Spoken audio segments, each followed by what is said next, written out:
can't be serious, man. You cannot be serious. We've got a cast of thousands in. Fibi has turned up.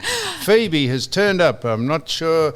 I'm glad she's turned up. And we're starting this. Hello, Fibi. Hello, Sam. And we're starting this, Don and Max, because the doc has texted us and said he's ringing in shortly. So won't that be exciting? Geez, your face has changed. You got a smile now because the doc's rung in. We've got a smile because Phoebe's in. No, the doc, Fiona. I thought his face changed because he saw the doctor throughout the week. Because I saw what? And anyhow, so we did mention, we've mentioned Don's inauguration, Fibi, in the first segment, and also the fact that he made everyone feel great at the function when he said, I hate these functions because they're individual awards and I'm a team man. And Why they are you thought, replaying the first episode? No, we're not doing that. So I've got something for Fiona. Can I ask Well, actually, before, what are you wearing, Don? You're dressed head to toe in purple. You look like... Yep. You look like a wiggle. He looks like a wiggle. A big plum, he looks like. So the doc is ringing in. Could I ask you this about? It's his show. So I've got something to ask you too. Did you watch the Brownlow, Phoebe? I was seeing as it's your go. I was at the Brownlow. You're around. Yes. You were. Well, good on you. Yes, That's I did the go to worst the Brownlow. reality show on television. So I want to ask you this question. Hang on. I just said I got a reaction. That is the worst reality show on television. Okay. The Brownlow is what it is. It's a night where they're counting votes. So there's a bit of fun at the start when you've got everybody getting in down the red carpet and people talk about what everybody's wearing. I think it's fun. Okay.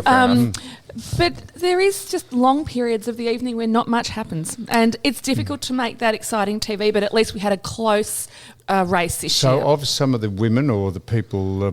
Women there, they describe the dresses. I just wanted to describe this. I wanted to describe this to you. Wearing a marquise. Yes, I saw that, Don.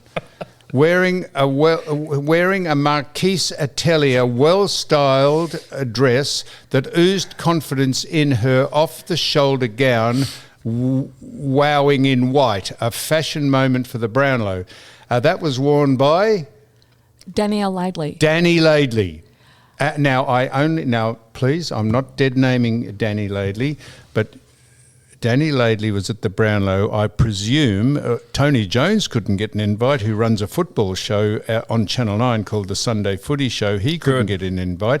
I presume Danny Laidley was at the Brownlow because he is the former coach of North Melbourne. No. He's not? No. So I did a photo shoot and interview with Danielle on the Saturday morning before the Brownlow medal. Danielle was a guest of Virgin Australia.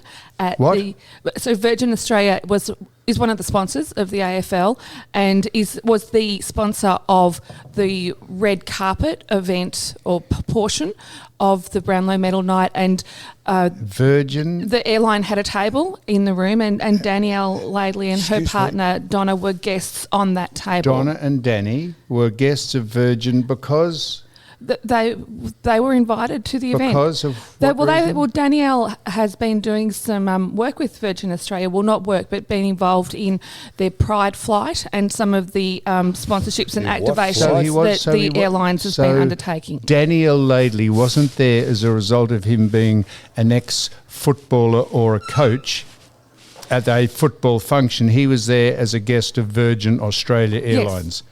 And so that invitation didn't come from the from the AFL. The invitation was extended by Virgin Australia. Why didn't Virgin invite Tony Jones, who runs a football? Tony was there. Tony Jones and his wife were there. No, Tony didn't get an invite. He still rocked up. No, they were both there. Tony was there with his wife. You can't go unless you get an invite, I think there was a reaction to Tony tried. Jones, obviously, and the AFL. He must have voiced his disapproval or amazement or whatever. Of course, he voices his disapproval at everything. They're not getting an invitation, and they soon fix that. No, but that's fair enough, Max. If you're running, he does sport for Channel 9, and he runs a Sunday football show, and he couldn't get an invite until he said, "Gee, I haven't got an invite." That's a reasonable question, isn't it, Phoebe? It is. I I actually think there had been an invitation issued, but it had just gone missing somewhere. But he was absolutely in the room, and he was absolutely there Why with would his you want wife. an invite to that? Oh, but that doesn't matter, Don. It's irrelevant. That's his business area. So Now, if can he doesn't I? get an invite, I want to ask you. I know you. You can ask, go on. I'm genuinely interested in this question. Okay. I know you'll think I'm I'm not. taking a deep breath. Okay, go on. About Danny Laidley. Go on. Danny Laidley was there. You said with Donna. Yes. What? Can I ask you this? Is Danny Laidley? What is he? She. Sick? Yeah, she. I'm sorry. That was not a deliberate. She is signalling. Are they in a lesbian relationship? No. Same sex. What's that? That's right. Yeah. That's what I'm asking you. Is he termed a lesbian? Hey, Jack. Very Someone said, "What is Danny Laidley? What does she identify as?" She identifies as a woman. of course. So if she's going out Pronouns? with a woman, that would make her a lesbian. I can't speak with any expertise on this matter, but why can't you? Because that is her partner. They are in a relationship, and But I'm if not two going women to, go out together,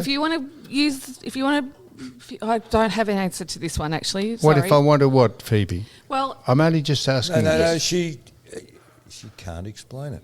because I Haven't got a answer. because I take on Donna Yes. and Danielle yes. are in a relationship, and they And are they're both women. yes. It's an umbrella. I'll give you a very good example of how difficult it is to answer these questions, depending on how someone identifies or what their pronouns are. Do you know what a bisexual person's preferences are when they have an attraction to a singular sex? No. A semi-bisexual. Other people would just call Is that a just 2S, a two-spirit? It's just it's a term that's it's just if a man is a bisexual, has a preference to women, he's known as semi-bisexual. I see. So Which noticed someone Yeah. was a 2S. They fall under the umbrella of a 2S, think about that. a two-spirit LBGTQ plus. So much I was bullshit. just trying to understand. Someone said, "What is Danny Laidley?" Here is the doc. See if we can make Isn't sense it? of it. Yeah, it's just Right, I one will second. get it going, please. And you got to have your headphones on. Well, it is going. You get him going. How do I do it? Well, You just there, talk Doc? into the microphone. Hello. If you organise that, Max. I have organised it. I haven't kicked that out Oh, again. don't do that. You're making the Right. things go. Doc, well done. I said to Don said, have you asked the doc if he's coming? I said, I don't have to ask the doc if he's coming on. He said he'll come on every other week, and this is the other week. And I said he'll come back to us, and lo and behold, Doc, you came back to us. So welcome. How are you? I'm doing very well. Well, you know, one of the things I've learned in life, and it's taken me a little while to master it, is when you say you're going to do something, you do it, and you turn up on time. I've now become paranoid about being late for things. And you know what? Someone else who I know who was very good at that was Shane Warne. I know that Warney used to pride himself on if he said he was going to be somewhere, he was going to be there, and he'd always do his best to make sure he was on time. And Andrew Johns, one of the greatest ever rugby league players of all time, someone who worked really well with Andrew Johns said to me, you know, Joey turns up to everything 15 minutes early because he's paranoid about being late. So I'm now one of those people that if someone's late for something, it's different if it's just a couple of mates catching up at the pub, but if you have a work meeting or some other appointment and you're sitting there 10 minutes on thinking, where are they? Oh, mate. It grates at me. I am a stickler for that, Doc. If you are on time, it means you're late. Shit.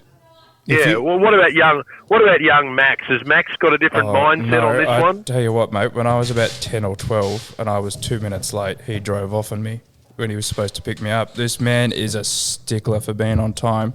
He doesn't care what age you are, what gender you are, what your what your IQ is. He will drive off on you if you're not on time. But you know what?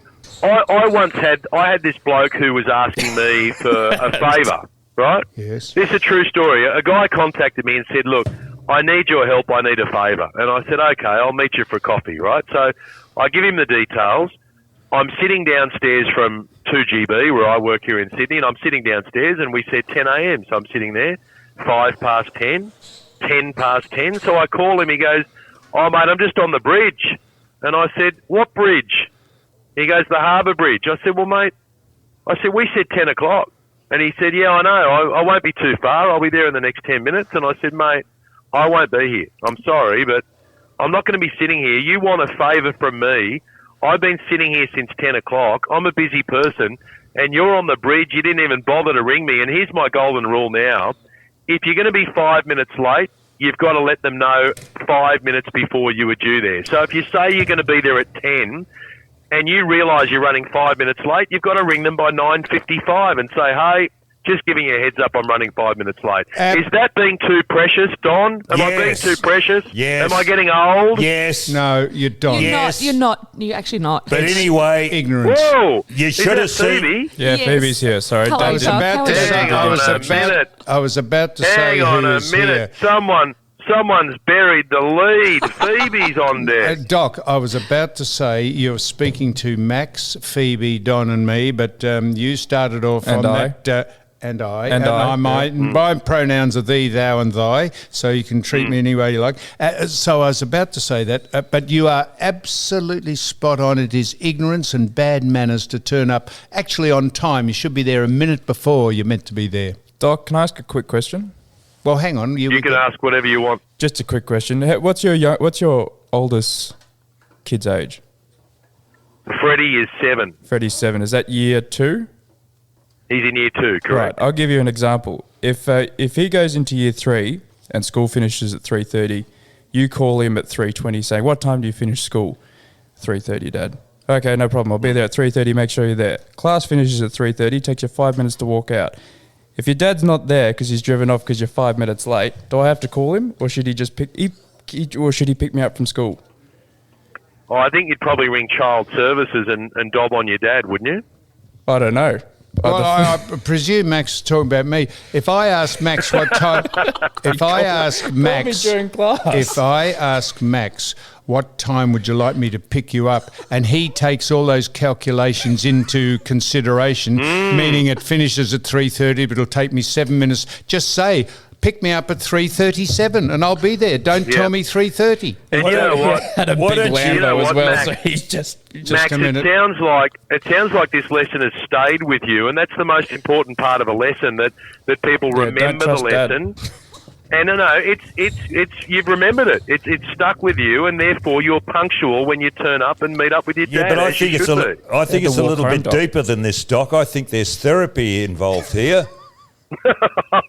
Hey, mate, there's always therapy involved when you're talking. How are you, Don? Well, I'm glad you're online because his face, his lordship's face, has lit up unbelievably since you've come online. That's bullshit. It is not bullshit. You were there going through your bloody You routine. told- Will he give us the arse? You Will he do told this? me- I don't know if he's You going to turn up. I did nothing Gee of the whiz, I'm sort. not going to ring him. I did ring nothing. him. That is Oh, a complete jeez. and utter lie, Don. You said Did his face light up, you Fiona? are a fool. Yes. Thank you, Fiona. You said to me is that That's it, Doc. you said to me Thank is God that, you've turned up, Shut Don. up, Don, or I'll turn your sound down. Good. No. You said to me, Don, is the doc coming on? I said, I don't know. I'm not contacting him because he said he'll come on every other week, and today's the week. And of course, because he's he's got some ethics and some morals, and he's got not ignorant. He turned Don't up. suckhole. Well, I'm just telling you, I Settle didn't down. say any of those other things you said. Can I ask you? I've got two questions I want to ask you, Doc. And look, you know what I even did? I'm going to give you an example Go here, Don. ahead, I'm just Doc. going through my text messages here with Sam, because I was due to call in at 9:30 a.m., which is our standard record time. I sent him a text message at 9:17 saying I'll call in at 9:35. So I realised at 9:17 I was going to miss my 9:30 appointment by 5 minutes, so I gave him 13 minutes notice to let him know I was going to be 5 minutes late. And Now, what did I do? you wrote back. I sent you back You an sent back- emoji with a kiss. An emergency. What? It's an emergency. No, I said I sent you back an emoji with a kiss. Why would you kiss him? Oh, to say that I got the message. No, there's something deeper than this. Doctor, John, there's problems in therapy. Don't talk over him, please. Sure, there is And something keep deeper. in mind, too, this is the same bloke who was having a go at me recently, Sam Newman, because I called him bro in a text message. He thought that was just a little bit too familiar. He's now sending me kiss and love heart emojis. Of course, I always do that to say I appreciate it, giving you a kiss. I get a Well, thumbs that's up. very kind. That's very kind. When I organise stuff, I get a thumbs up. Now, listen, I've got something for each of you to think about, and you don't have to answer straight away, but Max and Phoebe and Don and Sam, I'd like you to have a think about this, and at the end of this discussion, I can hopefully come to you for an answer on it, because the rapper Kanye West, 45 years of age, he's revealed that he's never read a book. He says, reading is like eating Brussels sprouts for me, and Warney famously revealed in his autobiography, he said, I can honestly say I've never read a complete book in my life. I've started a few, but I tend to lose concentration and I forget what had happened in the previous pages. So I want to know, what have you never, ever done? What are the things that most other people in life have done, but you've never managed to squeeze into your life so far? So don't answer straight away, but I want you to have a think about that. And I'll come back to your answers in just a moment. Listen to me, I'm acting like I'm the host of this show. Which No, is you're the always good producer. fun. You're a control freak. But here's a meaty one for you, something to sink your teeth into for just a moment. There's a proposal in the Northern Territory at the moment to disarm the police. So there's a high-profile court case there where a police officer shot dead a man who had stabbed him in the shoulder with a pair of scissors, and this police officer, Zachary Rolfe, shot dead the man Kumanjai Walker. Obviously a tragic case, but Kumanjai Walker 3 days earlier had run towards two other police officers with an axe. 3 days later he stabs the police officer Zachary Rolfe in the shoulder with a pair of scissors. Zachary Rolfe shot him and sadly Kumanjai Walker died. But now there are community groups saying, and I quote, police must immediately be disarmed of weapons in remote communities. This is the only way that there will be a ceasefire. Now, can you imagine, and Don has spoken about some of the issues in remote areas where you've got all sorts of violent crimes that happen. Can you imagine if you took the guns away from police? I mean, that is a tool of the trade. And when the you-know-what hits the fan and you've got someone in front of you who could kill you, what are you going to do? I mean, yes, you go for the taser. The taser doesn't always work. It doesn't suit every environment. But that's what you've got. You've got the gun there to say to someone, don't kill me or I'll kill you. Yeah, but Doc, if at all possible, why wouldn't the police, and I couldn't agree with you more, why wouldn't they be trained to shoot people in the legs? Oh, hang on. Well, they are. Where did the bloke get shot? No. Sorry. Let me answer that question. Let me correctly answer that question. They are trained to shoot the largest body mass, which is the stomach, right? If you attempt to shoot a leg, you're a greater chance of missing the leg. Fair enough. And then a bullet can then ricochet off anything and can strike anyone, right? If you've got someone who's a sharpshooter, they might be able to go, I'm going to shoot an arm, a leg, or a finger, or a toenail. But a police officer with a standard weapon, in close quarters, you've got to shoot the largest body mass, which is the stomach, right? Whether if they're facing you, it's the stomach. If they're facing away from you, you wouldn't be shooting them because they're facing the other way anyway. But that's why they train them to shoot them in the middle. And in a remote community, if someone is shot, it can take a bit longer for police to get other help there from emergency services. But there's also a bit of a lesson for people as well, isn't there? And I feel terribly for the family of Kumanjai Walker, but, you know, we need to teach our kids and teach our mates, don't go threatening police because otherwise there's a chance something like this could happen. But can you imagine if they said in Melbourne, we're going to take all the guns away from police? You think about some of the incidents that you've had in Burke Street and in other major streets in Melbourne where we've had people who've gone on a rampage.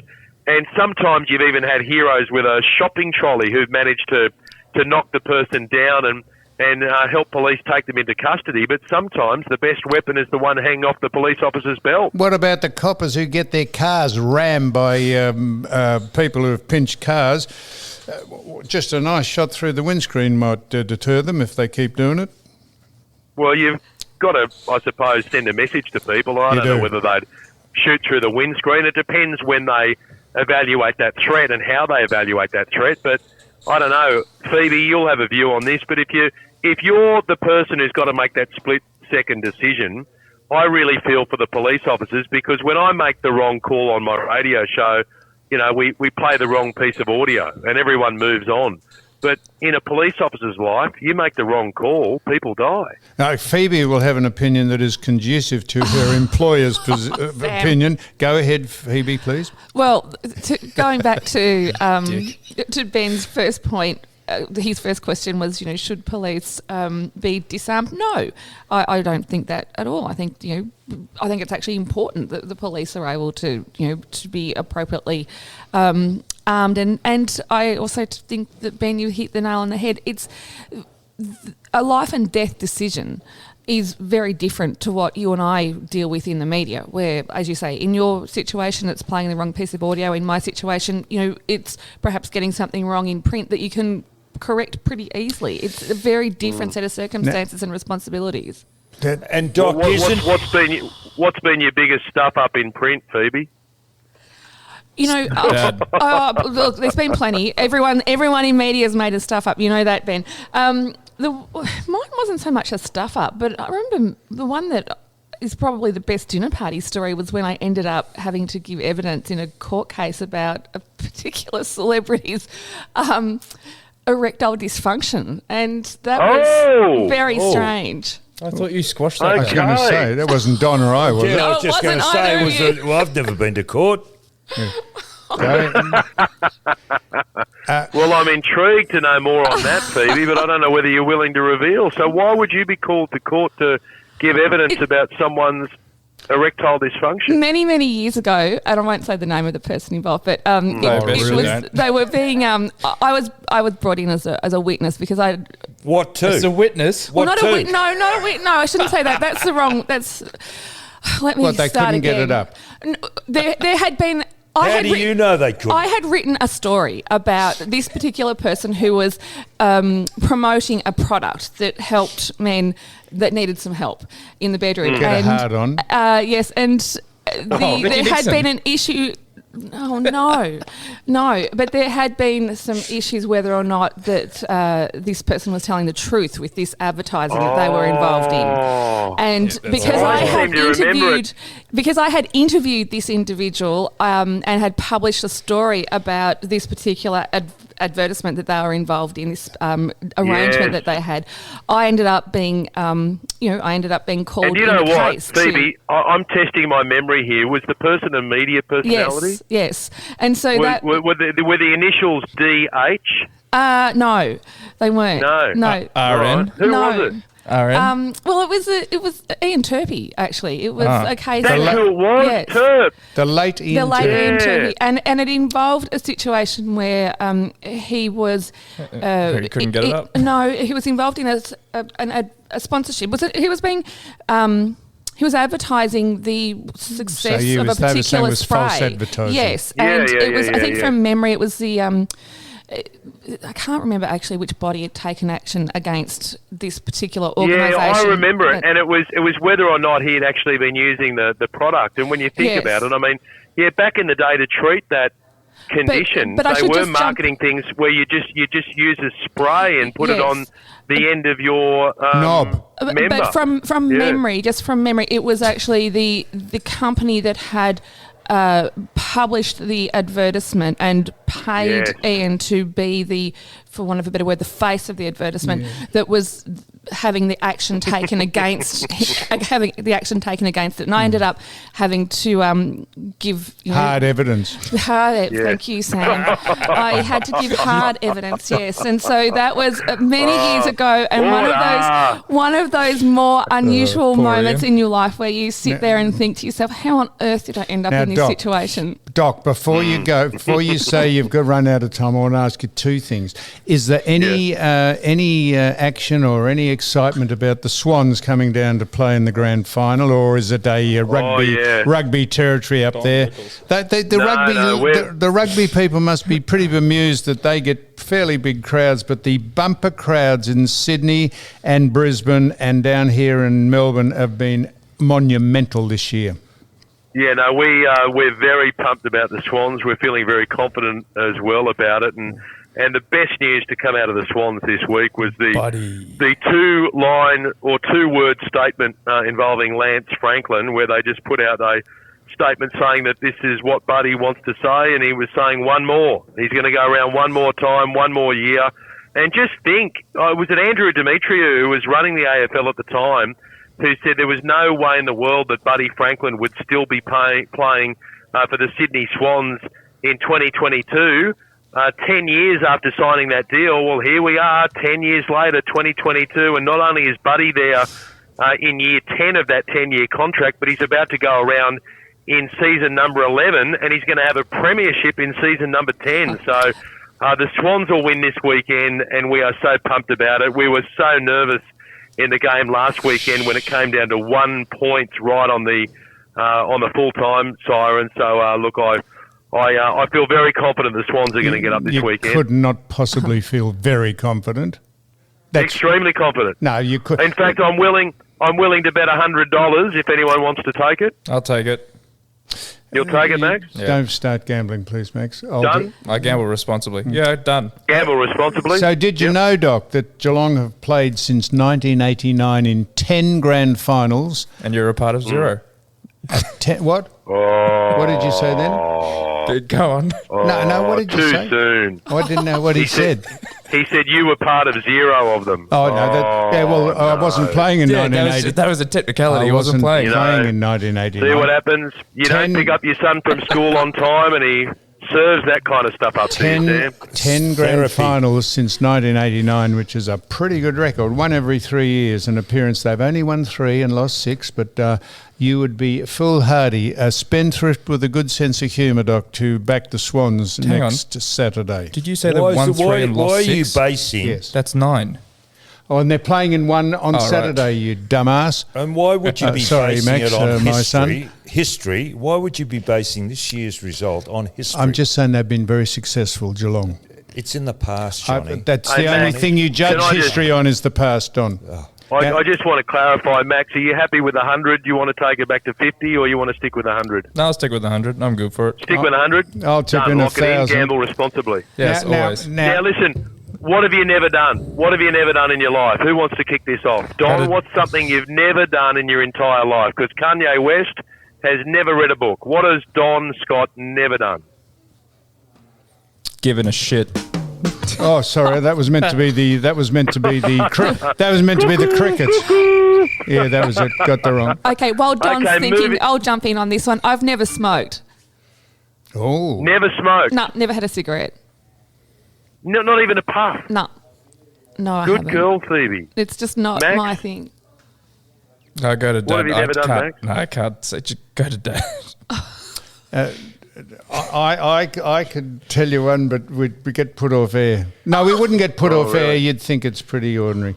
No, it's not ordinary. I mean, to be fair, that's the line that most people think with you, so just say it. Come on. Go on, you pussy.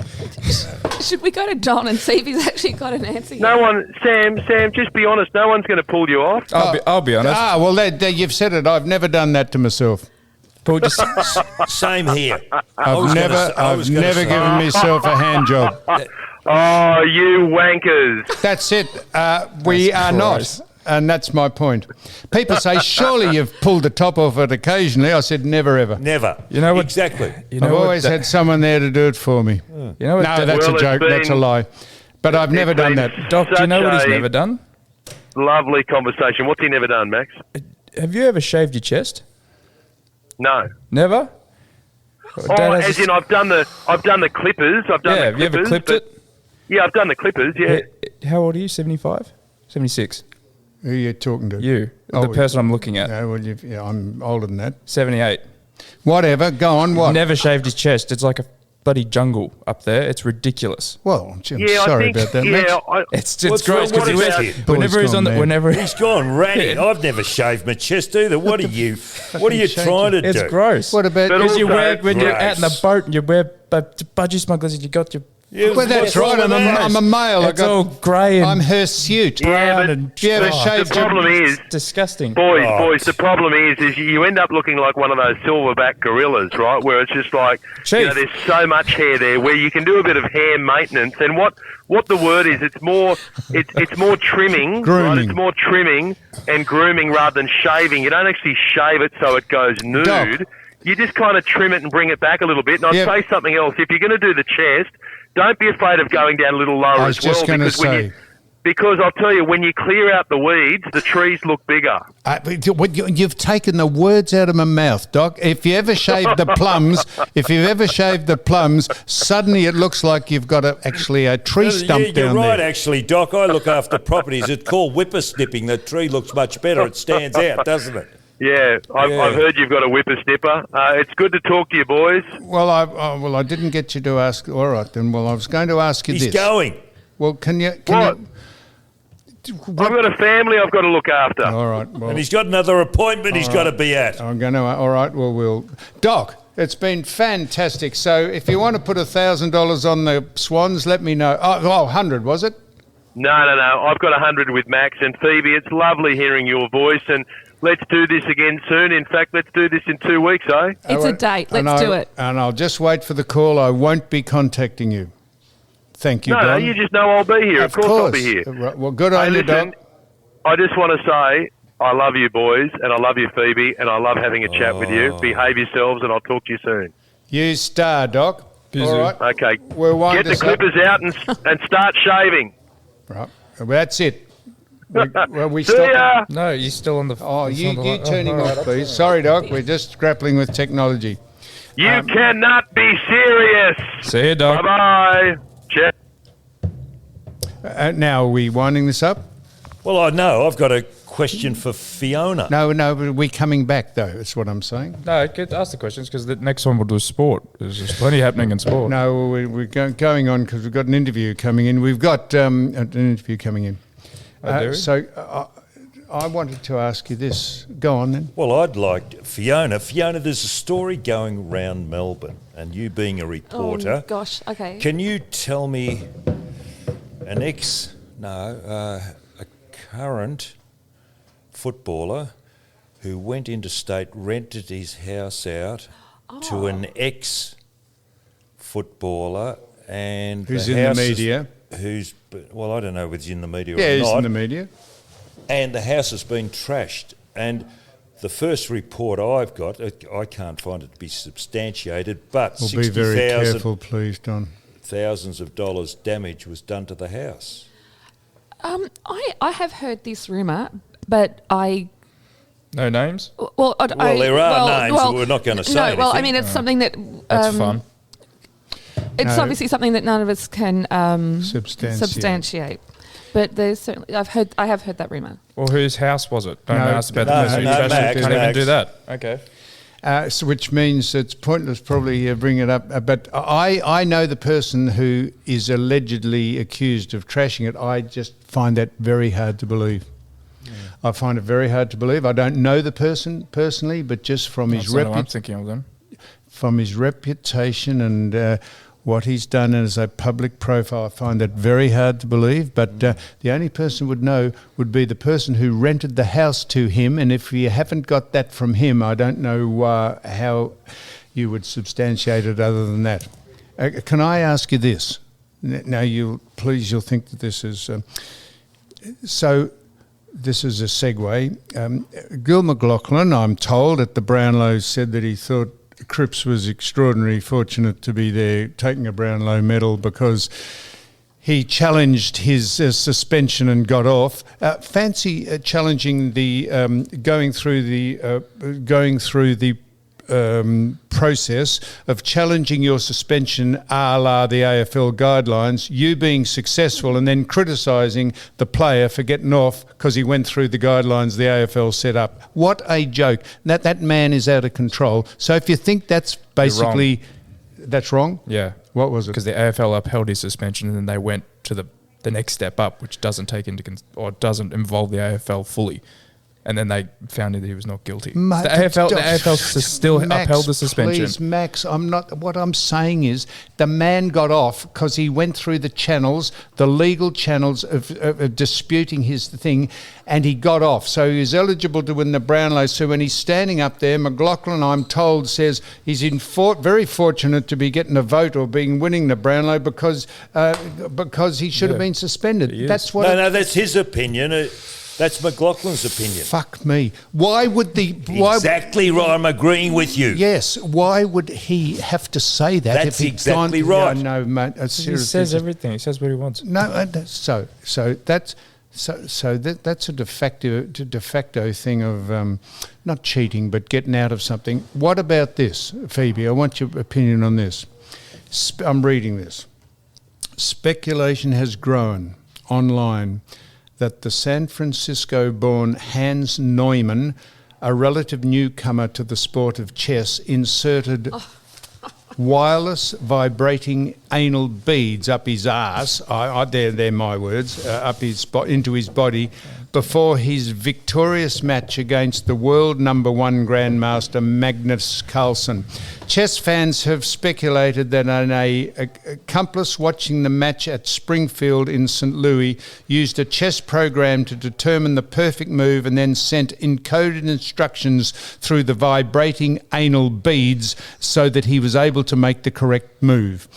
What would you make of that? Is that taking cheating to the final and last nth degree? Well, putting anal beads up your coit and waiting for someone to tell you what move to make.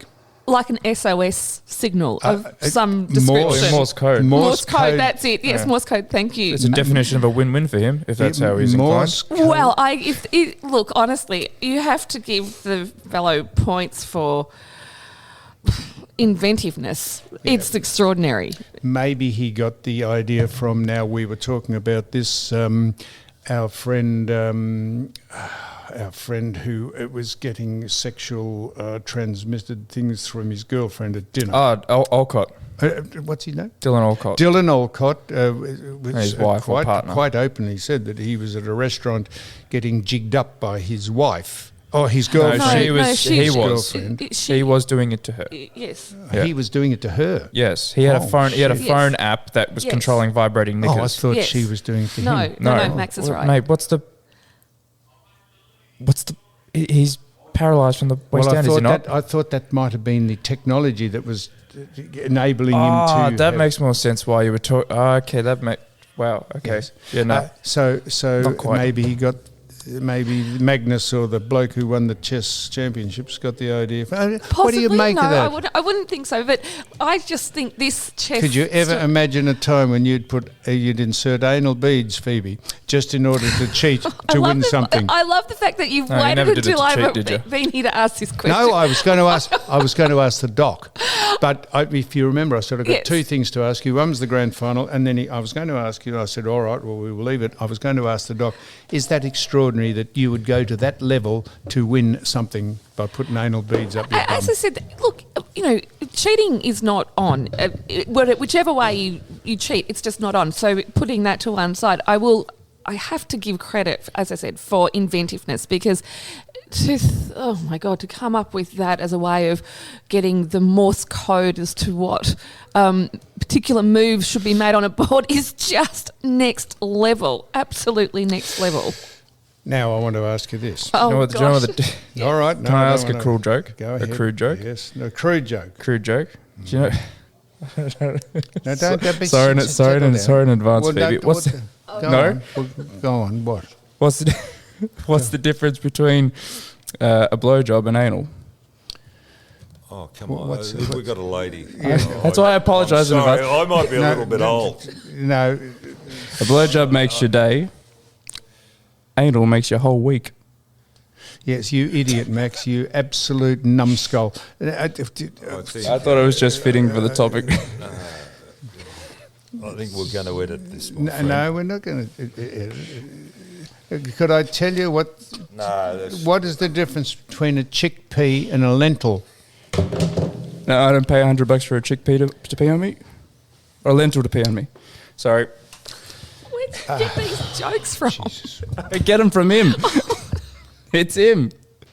Max, I'll tell you one thing you've got to learn about doing stuff like this, mate. Never step over someone who is actually trying to make a point by being a smartass. There's no point me asking you that question if you're going to fuck it up by pretending you know the answer.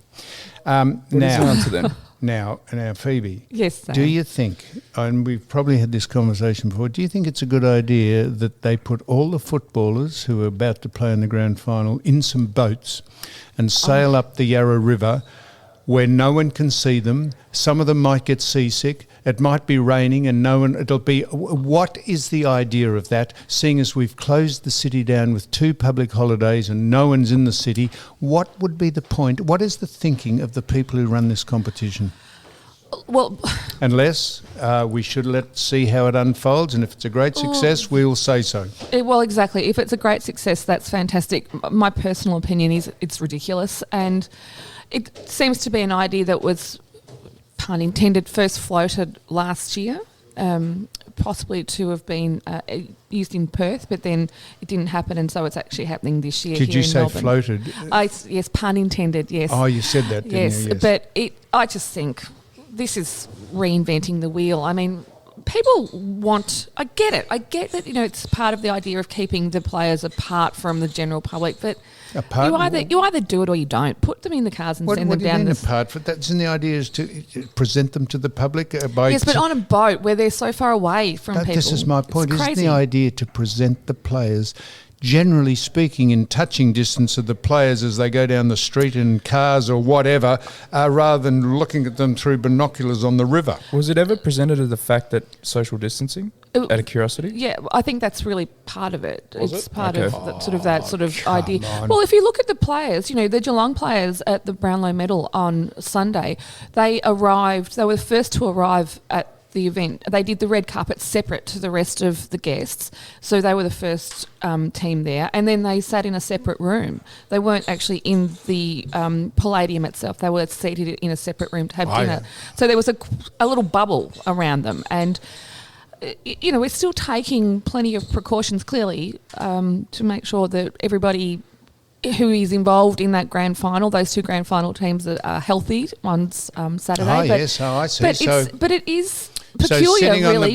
Sitting on the back, if it's weather permitting, sitting on the back of an open top car with on your own, being driven by a driver who's got a mask on down Burke Street or Flinders Street or whatever, waving to the crowd who are probably 3 or 4 or 5 metres away. You reckon that's protecting themselves from COVID while there's 90,000 people going to the ground to watch you? I think that the traditional cavalcade of cars through the city is preferable. I just don't understand how there's going to be much excitement or atmosphere with teams on boats floating down the Yarra. It just sounds complicated and a bit stupid, if you ask me. So the AFL they say all clear on some of they say all clear, no investigation about some of the decisions made in the Swans Collingwood game. How you could possibly say that is extraordinary when there were 2 glaring free kicks, and I don't watch the football except I watched the last 10 minutes of it.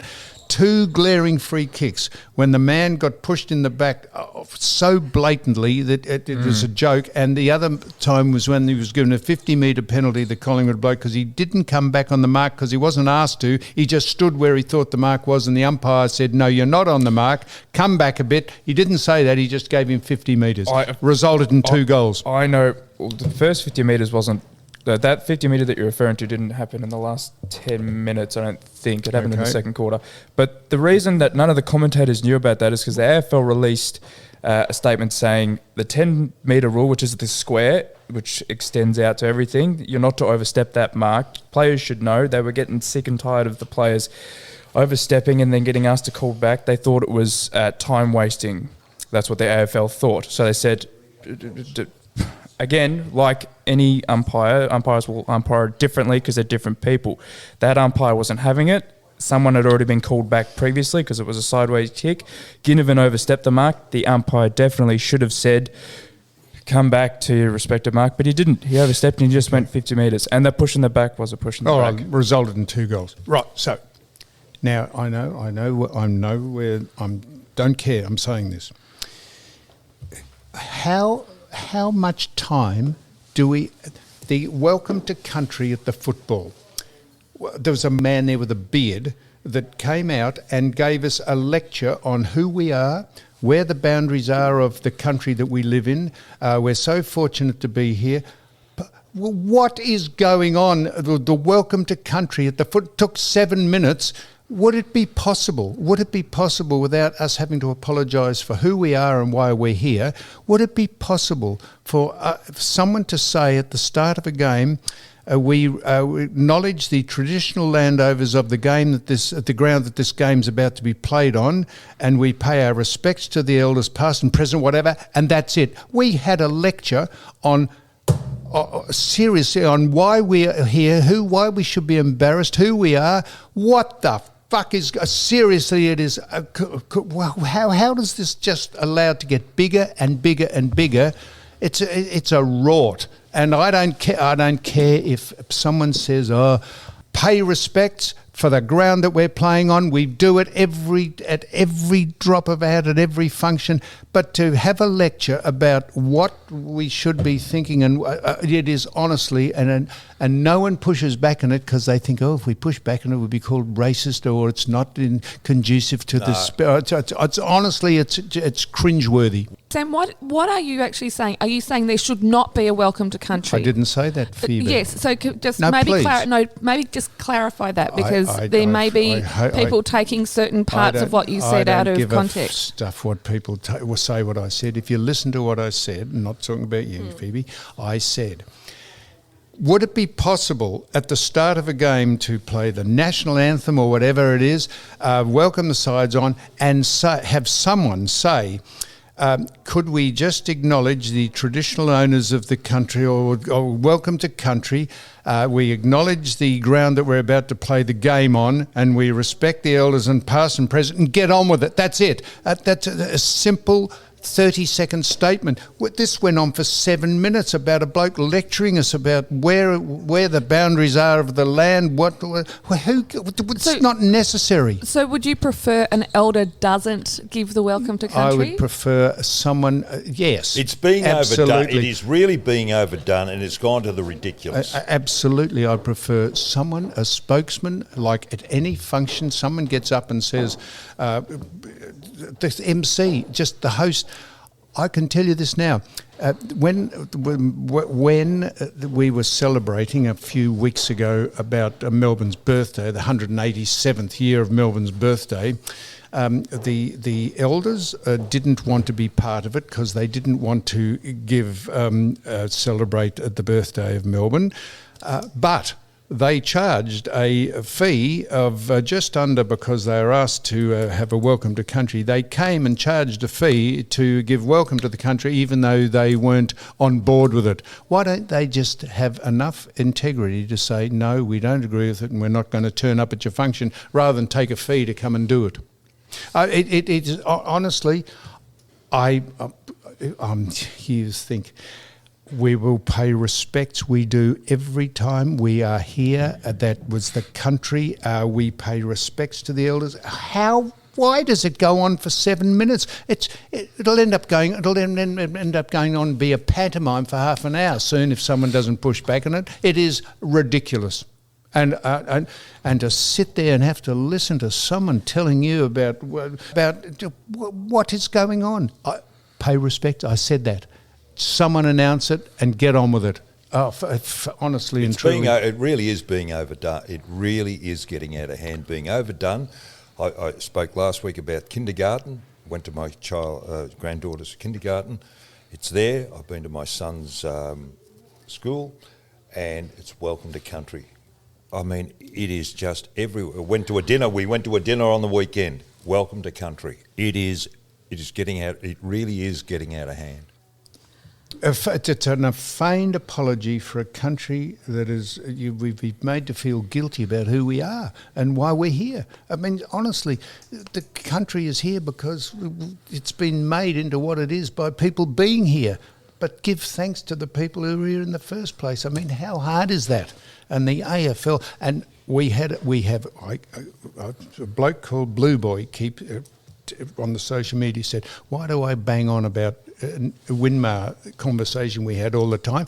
I said, I'll tell you why we bang on about it, because we were singled out by McLaughlin for having a sensible, rational discussion about that incident 30 years ago, and I make no apology for having it, but yet we were singled out and we were actually thrown under the bus for having a very sensible discussion. Of course there's a reason why he did it. There was a reason why he did it. Of course there is a reason, because he's apologising for his own they had a social statue. elite. Yeah. That's all right. They had a statue, and if you want to say that they had a statue and he's pointing to his chest, that's fine. We said the only person who would know what he meant was Winmar. But why we had to endure a 1-year court case over that is sheer projection and people apologising for their own social eliteness, like McLaughlin. It was. I tell you, I'll bring it up. And that Blue Boy, I don't know if he calls himself Blue Boy because he's drowning or he's cold or he's a Carlton supporter, but he said, why do I keep going on about it? I'll bring it up every week because that was the most disgraceful court case ever brought against people for no reason. Now, can I just say something about climate change? Isn't it interesting? I was talking to a farmer yesterday from Japarrett. They're going to have the best crops ever. Now, 4 years ago when we started this podcast, everybody was crying out about the Darling drying up. The fish were dying and all the rest of it. Climate change. And we talked about Dorothy McKellar's poem before, My Country, a land of sweeping plain. This is Australia. This is Australia. When are they going to start and wake up? And the other thing is, before I go, my bitch is... tomorrow is a holiday. Can you believe it? And as a person who's self-employed like myself said yesterday, we'll be working on Thursday and Friday. Why the government gives a holiday for a grand final is bloody well beyond me. That's Friday. That's Friday. And tomorrow we get a day off because of the Queen, Remembrance Day. Please. Yep. It is. I don't know if you're allowed to have an opinion on this, Phoebe. I think the grand final public holiday is just ridiculous. Because it keeps people out of the city when you want ridiculous. people in there Yep. to see the players go up the street in the cars. It just makes no... it's never made any sense to me. I think it's ridiculous. Just incidentally, you said climate change. Tesla? Tesla. Electric cars? Yeah. Is it? Oh. Is it? No. Well done, Phoebe. We guessed it. No. Where's Trump? I was watching this professor who's on who has the other side of what he thinks climate change is about from overseas, and he said CO2 emissions has absolutely nothing. This is cars, planes, trains, trucks. CO2 emissions have absolutely nothing to do with global warming or climate change. It's about the activities of the sun and the moon and solar flares, and it's been going on for hundreds of years. And he cited the fact that there were record floods and record temperatures hundreds and hundreds of years ago, and this is a furphy. This is an absolute hoax about what's going on with CO2 emissions. That's just what he said. That's not what I said.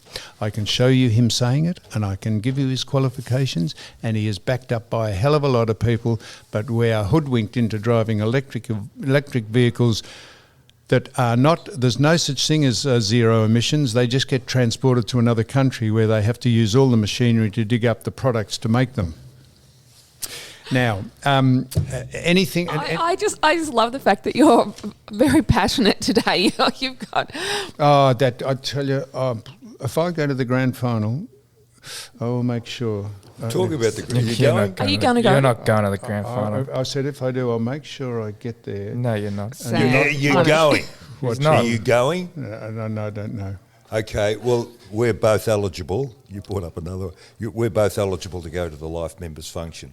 It's interesting how the AFL do not respect history. I'm not looking for kudos. Yes, they do. They do the welcome to country, mate. But we have a room called the Rider Room. Huh. Years ago, when I first went along, Ian Collins was the football 2IC, and he referred to it as the engine room.